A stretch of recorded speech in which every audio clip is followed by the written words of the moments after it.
รู้สิ่งที่ฉันเคยรู้ว่าหัวใจของคนอ่านหนังสือเล่มไหนคนเดียวรับผลแค่ไม่นานก็เข้าใจบอกให้ฉันรับรู้บอกให้ฉันไม่รักไม่ขอเป็นเพื่อนใจแต่ถ้าฉันได้เห็นแววตาสักใดให้เหมือนคำที่พูดเลยใจคนเรายากเย็นเกินไปไม่เห็นต้องทำให้ยากเลยอย่างฉันก็ทำก็เป็นเหมือนอย่างเคยบอกเลยจากใจ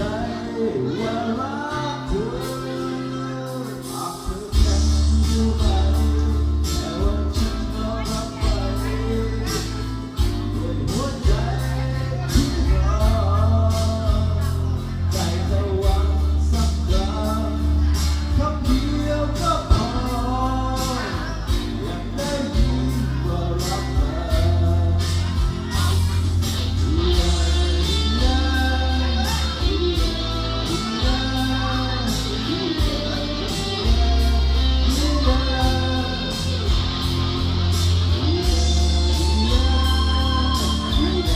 ท้ายซอยได้ไหมท้ายซอย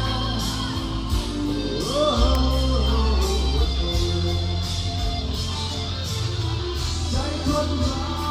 ยากเย็นเกินไปให้เห็นต้องทำให้ยากเล